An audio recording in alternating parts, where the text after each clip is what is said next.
Inilah sosok polwan yang kelak jadi ajudan istri Soeharto, polisi wanita yang setia dengan Soekarno. Pada masa awal pemerintahan Soeharto, dikenal seorang polisi wanita atau polwan yang berani membuat sikap.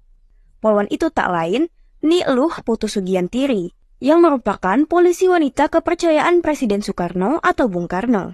Ni Eluh Putu Sugiantiri merupakan polwan terakhir pengawal Bung Karno sebelum meninggal dunia pada tahun 1970. Ajudan perempuan terakhir Soekarno, Ni Eluh Sugiantiri, meninggal dunia pada Senin 15 Maret 2021. Dalam kenangan Ni Eluh Putu Sugiantiri, dirinya kerap membelikan buah-buahan kepada sang proklamator, karena tidak tega melihat Soekarno tidak bisa makan, karena ketiadaan uang sama sekali. Walau gajinya sebagai polwan sangat kecil, Ni Eluh Putu Sugiantiri ikhlas memberi, karena iba dengan penderitaan Soekarno yang sengaja dibiarkan dan terlantar karena tahanan rumah di Wisma Yaso.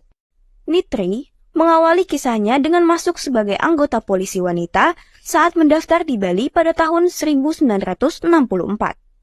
Saat itu, usianya masih 16 tahun dan baru saja tamat SMP. Uniknya, Nitri mencuri umur 2 tahun lebih tua menjadi 18 tahun agar bisa diterima. Dirinya pun berhasil lulus dan menjalani pendidikan di Sukabumi, Jawa Barat.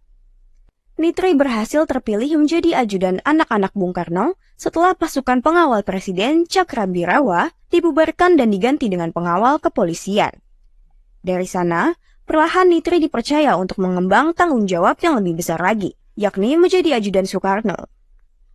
Ada banyak kisah yang dijalaninya pada saat itu, terutama soal kegemaran Soekarno akan makanan.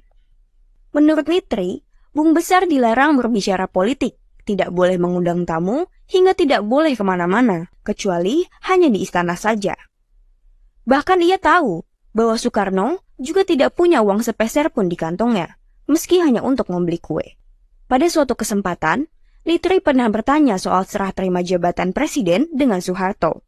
Soekarno menjawab bahwa hal tersebut dilakukannya demi menjaga Indonesia dari kehancuran.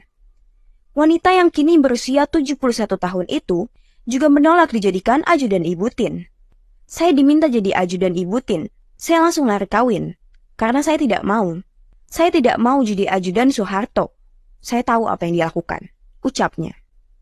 Pada sumber lainnya, Nitri menolak karena sakit hati pernah dituduh menjadi pacar Soekarno. Menjadi orang yang pernah berada dekat dengan Soekarno tentu merupakan sebuah kebanggaan yang luar biasa. Seperti kisah Ni Eluh Putu Sugiantiri di atas. Dirinya bahkan turut menjadi saksi sejarah di kehidupan sang putra Fajar usai tak lagi menjabat sebagai Presiden Indonesia. Polisi wanita angkatan ketiga.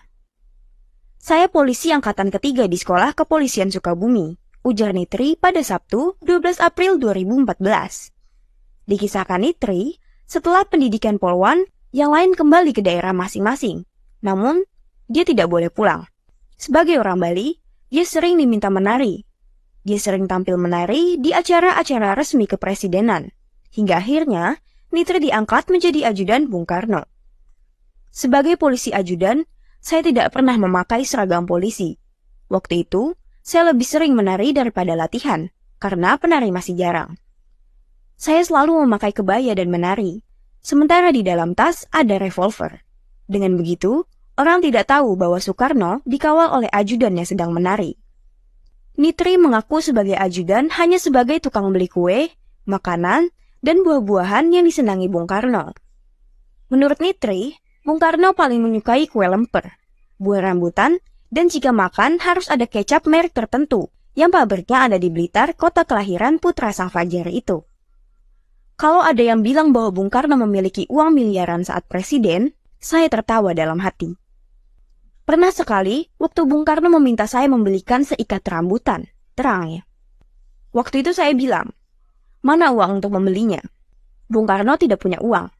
Saya tahu persis, karena saya yang biasanya memegang untuk membeli makanannya.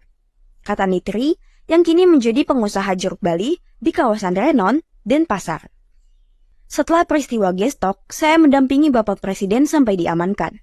Setelah serah terima kekuasaan, Ibu Tien meminta supaya saya ikut menjadi ajudan. Saya tidak mau, karena waktu itu Bung Karno dibilang pemberontak, kata Nitri.